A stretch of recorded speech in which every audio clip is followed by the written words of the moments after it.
My 6-year-old son, Dexter, stood there holding his tablet while my father-in-law, Vernon's face drained of all color. "Grandpa, should I show everyone the videos from your bedroom camera?" The entire family went silent. You could hear the grandfather clock ticking in the hallway, each second stretching like an eternity. I'm Nadine, and if you'd told me that Christmas morning would end with my father-in-law's complete destruction, I would have said you were crazy. But sometimes the smallest hands reveal the biggest secrets. Let me back up just 60 seconds. We were all gathered in Vernon's massive living room, the one with the vaulted ceilings and the oil painting of him shaking hands with the governor. My husband Colton was standing next to his father, both of them tall and broad-shouldered, though Colton had kindness in his eyes that Vernon never possessed. Vernon had just finished his grand speech about how I'd ruined his son's life, how I'd poisoned Colton against his real family. "You're nothing but a small-town nobody who trapped my son," Vernon had said, his finger pointing at me like a weapon. "Colton was destined for greatness until you came along." The rest of the family had been nodding along like puppets. My mother-in-law, Loretta, sat in her cream-colored armchair, her perfectly manicured nails gripping the armrests as she added her own venom. "Some women just destroy everything they touch. They're like cancer, spreading through families and rotting them from the inside." My sister-in-law, Bridget, had actually smirked at that comment. She stood by the fireplace in her designer dress, looking satisfied that someone was finally saying what she'd been thinking for 5 years. "Dad's right, Colton. Ever since you married her, you've changed. You never come to family functions anymore. You miss the charity gala. You even turned down that promotion." That promotion meant moving to London and leaving Nadine's dying mother behind, Colton had defended, but his voice was drowned out by his younger brother, Garrett. Garrett was the baby of the family at 31, still living off his trust fund and Vernon's connections. "Face it, brother, she's got you whipped. The old Colton would never choose some teacher over his own blood." That's when Vernon delivered his ultimatum. "Get out of my house, Nadine. Pack your things and leave. Colton, you can stay if you finally come to your senses and leave this parasite behind." The word parasite hung in the air like a slap. I felt my cheeks burn, not from shame, but from rage. 5 years of trying to fit into this family, 5 years of smiling through their condescension, their barely veiled insults, their constant reminders that I wasn't good enough for their precious son. I stood up, ready to gather my dignity and leave, when Dexter's small voice cut through the tension. "But Grandpa, you're being mean to Mommy." Vernon turned his cold gray eyes on my son. "Your mother needs to learn her place, boy. Someday you'll understand that family comes first." "Is that why you had that lady in your bedroom when Grandma was gone?" The room froze. It was like someone had pressed pause on reality itself. Vernon's mouth opened and closed like a fish gasping for air. Loretta's perfectly composed face cracked with confusion. "What lady, sweetheart?" I asked, though my maternal instincts were screaming that something significant was about to happen. Dexter held up his tablet, the one we'd given him for Christmas with educational apps and parental controls. "The pretty lady with red hair. I saw her on the camera app when I was trying to watch the birds in Grandpa's garden. She comes over when Grandma goes to her book club." Vernon lunged forward. "Give me that tablet right now." But Colton stepped between his father and our son, his protective instincts kicking in. "Dad, what is he talking about?" "The boy doesn't know what he saw. He's making things up." Dexter's face scrunched up the way it did when someone accused him of lying. "I'm not making it up. I have videos. She has a butterfly tattoo on her shoulder, and she was bouncing on Grandpa's bed with him. They were naked, like when people take baths." Loretta stood up so fast her coffee cup crashed to the floor, spreading dark liquid across the Persian rug. "Vernon, what is he talking about?" That's when my innocent, technology-loving, bird-watching 6-year-old son held up his tablet and asked the question that would shatter the Brennan family's perfect facade forever. "Grandpa, should I show everyone the videos from your bedroom camera?" Vernon's face wasn't just white anymore. It was the color of old bones, of secrets exposed to sunlight, of a man watching his carefully constructed life crumble in the hands of a kindergartner. Christmas morning at the Brennan estate should have been perfect. The 12-foot Fraser fir dominated the living room corner, decorated with crystal ornaments Vernon had collected from business trips to Vienna, Prague, and Milan. Each piece was worth more than my monthly teaching salary, a fact Loretta loved to mention whenever I accidentally got too close to the tree. The house smelled like cinnamon and pine, with undertones of Loretta's signature French perfume that cost $800 a bottle. I'd been awake since 5, not because of excitement, but because of anxiety. Every visit to Vernon's house felt like preparing for battle. I needed my armor of perfect makeup, the right outfit that said, respectable but not trying too hard, and answers prepared for the inevitable interrogation about when I'd stop working and give them another grandchild. "Mommy, can I set up my new robot?" Dexter had asked earlier, bouncing on our guest bed with the energy only 6-year-olds possess on Christmas morning. "After breakfast, baby. Remember, we need to wait for everyone to open presents together." "Grandpa doesn't like my robots," Dexter said. Matter-of-factly, he said boys should play with sports stuff. My heart clenched. Even my son had noticed Vernon's disapproval. "Grandpa just doesn't understand technology like you do. That's your special talent." The truth was, I'd been the outsider from day one. Vernon had made that crystal clear at our rehearsal dinner 5 years ago when he'd pulled me aside during cocktail hour. "Colton was supposed to marry Judge Harrison's daughter," he'd said, swirling his scotch. "She's a corporate lawyer, comes from good stock, not some public school teacher from a town no one's heard of." I tried everything to win them over. I learned about wine despite preferring beer. I studied etiquette books to navigate their formal dinners. I bit my tongue when Loretta criticized my cooking, my decorating, my parenting. I smiled when Bridget made passive-aggressive comments about my quaint lifestyle and how lucky I was that Colton looked past my background. The previous night had actually given me hope. We'd arrived for the traditional Christmas Eve dinner, and something felt different. Vernon had actually asked Colton about his latest architectural project without immediately suggesting he should be working for a more prestigious firm. Loretta complimented my green bean casserole, though she made sure to mention it was surprisingly good for such a simple dish. During dinner, Dexter had shown Vernon his coding project on his old tablet, a simple program that made a cartoon cat dance. "I programmed it myself, Grandpa. Mrs. Chen at school says I'm advanced for my age." Vernon had actually smiled, not his usual condescending smirk, but something that looked almost genuine. "That's quite impressive, Dexter." Even Bridget had been less hostile than usual. She'd helped me clear the table without making a single comment about how I was loading the dishwasher wrong or how her housekeeper would have done it better. She'd even asked about my 3rd-grade class, though I suspected it was more to confirm her belief that teaching was beneath the Brennan family status. Garrett had emerged from his usual cloud of indifference to ask about my brother who worked in tech. "Maybe he could give me some investment tips," Garrett had said, which was the closest thing to respect I'd ever gotten from him. "Maybe they're finally accepting me." I'd whispered to Colton as we got ready for bed that night in the guest room that was bigger than our master bedroom at home. Colton had pulled me close, kissing my forehead with that tenderness that made me fall in love with him despite his family. "Dad's been different lately, more careful around me. Almost like he's walking on eggshells. Maybe he's finally realized we're not going anywhere. We're a family, whether he likes it or not." Colton had been quiet for a moment. He asked me yesterday if I was happy. He's never asked that before. "What did you tell him?" "The truth. That I'm happier than I've ever been. That you and Dexter are everything I ever wanted." How did he react? He just nodded and changed the subject to the stock market. Now, sitting in their living room on Christmas morning, watching Vernon pour his coffee from the silver service that had been in the family for 3 generations, I should have recognized the calm before the storm. Vernon kept checking his phone, his jaw tightening each time. Loretta was arranging and rearranging the presents under the tree with obsessive precision. Bridget kept shooting glances between her parents, sensing the tension I was too hopeful to acknowledge. The stage was set. The players were in position, and my 6-year-old son was about to bring down the curtain on the Brennan family theater. Everything exploded during gift exchange. We'd been passing around presents for 20 minutes, the living room floor covered in designer wrapping paper that Loretta would insist on folding and saving.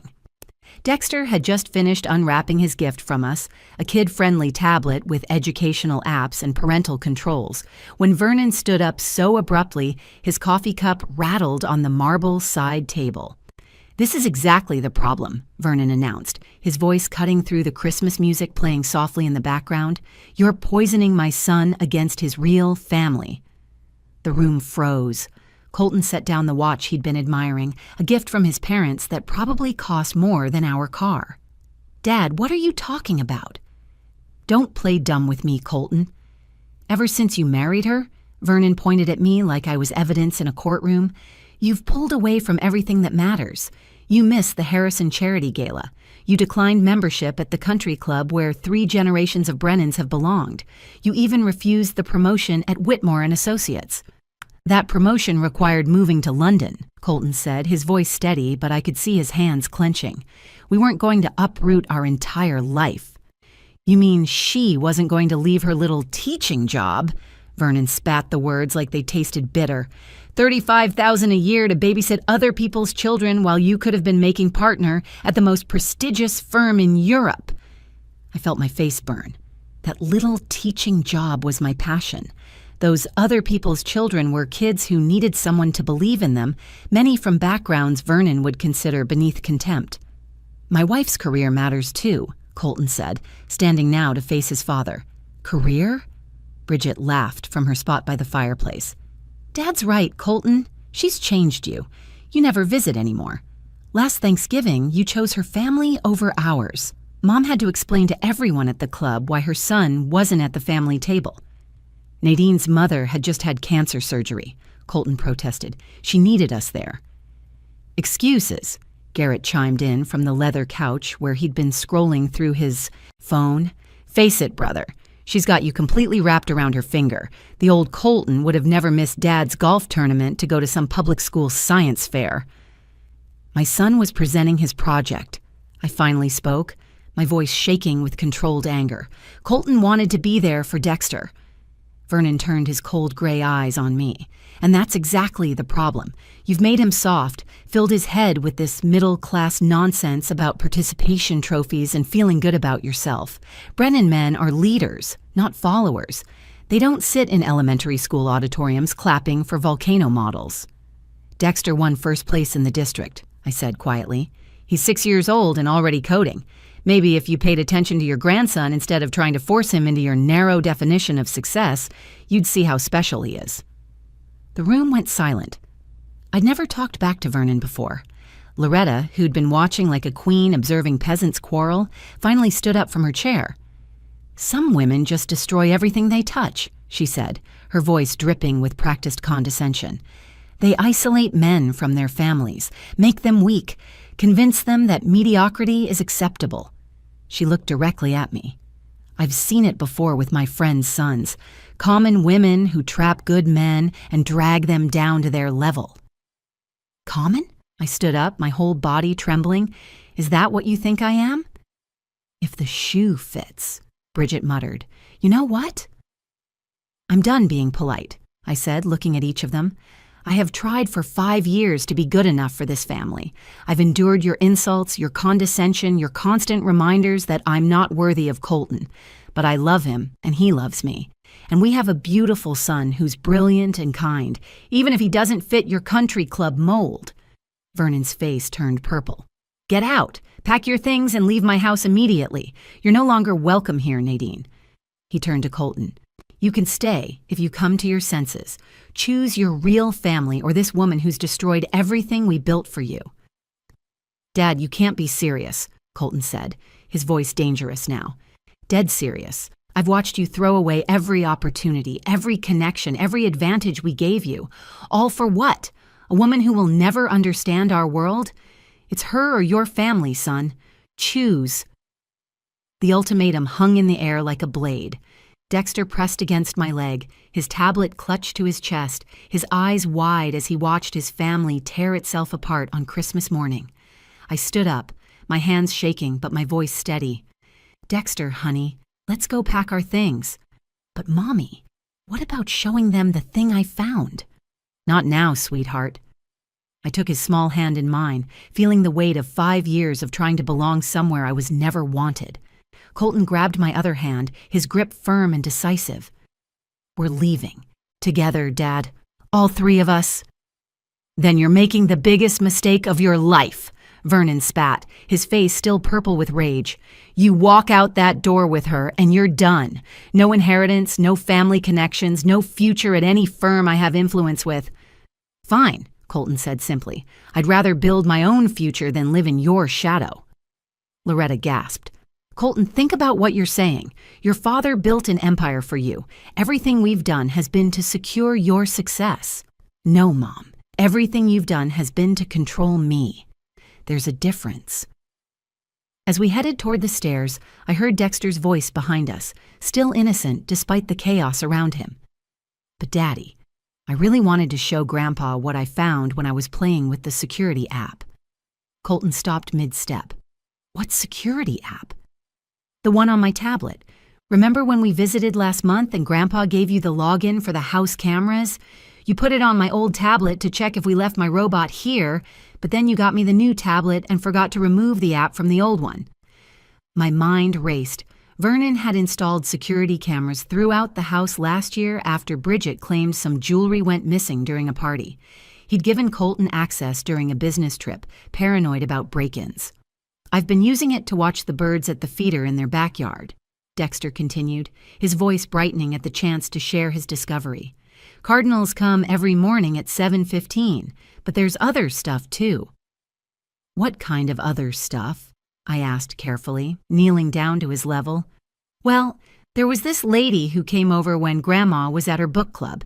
She had pretty red hair and they went into Grandpa's bedroom. They were doing grown-up stuff." The blood drained from my face.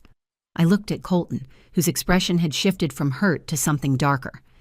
"Dexter," Colton said slowly, his architect's mind already putting pieces together. "When did you see this?" "Last Tuesday, and the Tuesday before, and the one before that. Always at 2 o'clock when Grandma goes to book club. I recorded some of it because I thought it was funny how they were jumping on the bed, but then I realized it was private stuff, so I stopped watching." "You recorded it?" Colton's voice was deadly calm. "Yeah, the app has a record button. I pressed it by accident the first time when I was trying to zoom in on a blue jay. The videos are saved in the cloud thingy." I stood up slowly, my mind reeling. Vernon, the man who'd just given a speech about family values and loyalty, who'd accused me of poisoning his son against his real family, had been having an affair in the very bed he shared with Loretta. "Show me," Colton said to Dexter. "Colton, maybe we should just leave," I said, but I could see the shift in his eyes. This wasn't about revenge, this was about truth. "No, Nadine, for 5 years, my father has tortured you, made you feel less than, accused you of destroying our family. He's made you cry more times than I can count. He's tried to make our son feel inadequate for not being the grandson he wanted. And the whole time he's been betraying my mother?" We walked back toward the living room and I could hear Vernon still ranting. "I gave that boy everything, the best schools, the best connections, and he throws it all away for some nobody teacher who probably got pregnant to trap him." "Actually, Dad," Colton said as we re-entered the room, "you should be more careful about what you say and what you do." Vernon spun around. "Changed your mind? Ready to apologize?" Number. But Dexter has something he'd like to share with everyone, something he found on your security system. "We don't have time for children's games," Vernon dismissed with a wave of his hand. "Oh, this isn't a game," Colton said, his voice like ice. "This is about truth. The kind of truth you seem to think you own but actually know nothing about." Dexter looked up at his grandfather, tablet in hand, his innocent face confused by the tension but eager to share his discovery.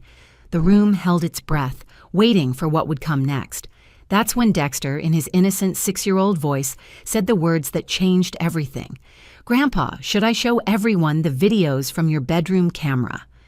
The ones with you and the lady with red hair." Vernon's face went from purple rage to ghostly white in less than a second. The transformation was so dramatic that Bridget actually stepped forward, probably thinking he was having a heart attack. Loretta's coffee cup crashed to the floor, the fine china shattering into pieces that scattered across the hardwood like broken promises. "What lady?" Loretta whispered, her voice barely audible. "The one who comes when you're at book club," Dexter said helpfully, completely unaware he was destroying a 35-year marriage. "She has pretty red hair and a butterfly tattoo on her shoulder. On Tuesdays, she comes at 2 o'clock and stays until 4. She drives a white Mercedes and parks in the garage so nobody can see." The specificity of his observations, delivered with the matter-of-fact tone only a child could manage, made it impossible to dismiss as imagination. Bridget gasped, her hand flying to her mouth. "Oh my God, Mrs. Waverly, Daphne Waverly, Dad's business partner's wife?"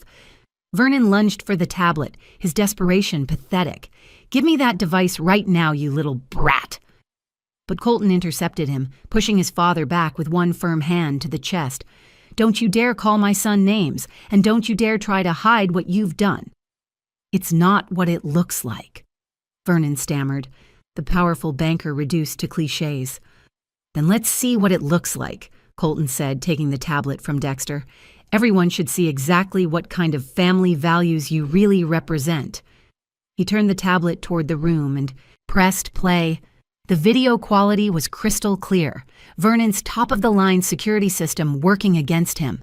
For 10 seconds, the room watched in horrified silence as Vernon and Daphne Waverly engaged in activities that left no room for misinterpretation. Loretta's scream was primal, the sound of a woman watching her entire world shatter. She ran from the room, her heels clicking frantically on the marble floor of the foyer, before we heard a door slam upstairs.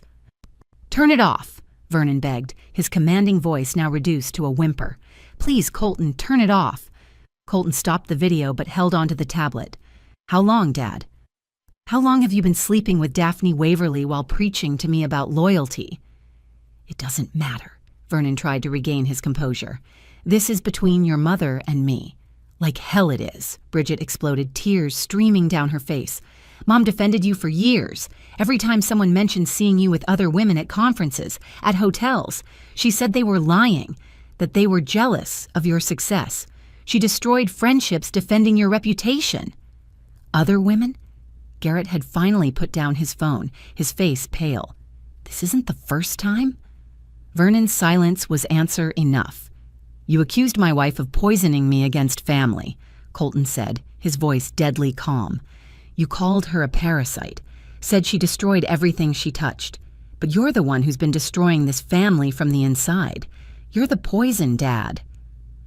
"You don't understand," Vernon started. "A man in my position has needs, has stress you couldn't comprehend." "Stop," Colton commanded, "and just stop. Don't you dare try to justify this.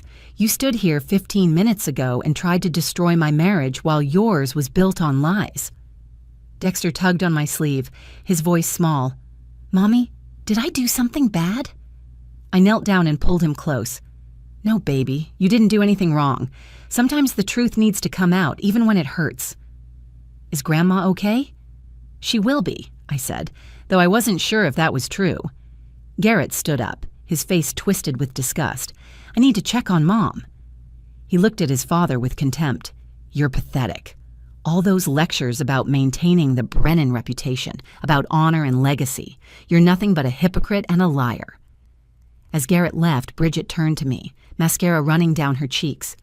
"Nadine, I'm so sorry. We blamed you for everything, but it was him all along. He was projecting his own guilt onto you." Vernon stood alone in the center of his grand living room, surrounded by the ruins of his carefully constructed life. The portrait of him with the governor seemed to mock him from the wall. His empire built on respect and family values had crumbled in the hands of a 6-year-old with a tablet. "We're leaving now," Colton announced. "And Dad, don't ever contact us again." We packed in silence while the house erupted in chaos below. Loretta's sobs echoed through the walls, raw and broken, the sound of 35 years of marriage dissolving. Bridget was on the phone with someone, her voice sharp and professional. I caught fragments: emergency divorce consultation, and hidden assets, and Daphne Waverly. Garrett was yelling at Vernon about trust funds and forged signatures, apparently discovering that his father's betrayals went beyond just adultery. As we loaded the car, the December cold biting through my coat, Loretta appeared at the front door. Her perfect makeup was destroyed, mascara creating dark rivers down her cheeks, her usually pristine hair disheveled. She looked smaller somehow, like the revelation had physically diminished her. "Nadine, wait!"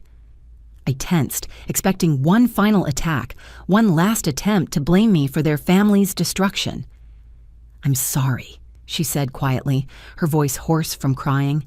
"For everything, for every snide comment, every time I made you feel unwelcome, every moment I chose to believe Vernon's lies about you being the problem. He convinced me you were destroying our family, but he was the destroyer all along. Loretta, I never wanted this to happen.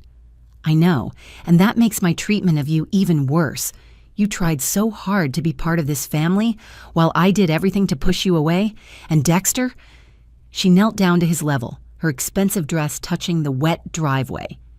"Thank you for showing me the truth, sweetheart, even if you didn't mean to." "Are you mad at me, Grandma?" Dexter asked, his small voice worried. "No, precious boy, I'm mad at Grandpa, but never at you. You're the bravest person in our entire family."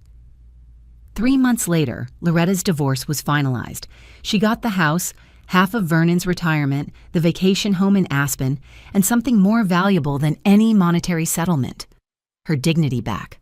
The woman who once spent her days at the country club gossiping about other people's failures was now taking pottery classes at the community center. She started joining us for Sunday dinners, and slowly, meal by meal, we built the relationship we never had before. She'd bring dessert and play robots with Dexter, genuinely interested in his coding projects. "You know," she told me one evening while we watched Dexter teach her how to program, "I spent so many years trying to force him into a mold that I never saw how extraordinary he already was." Vernon moved in with Garrett temporarily, but that arrangement lasted exactly 2 weeks.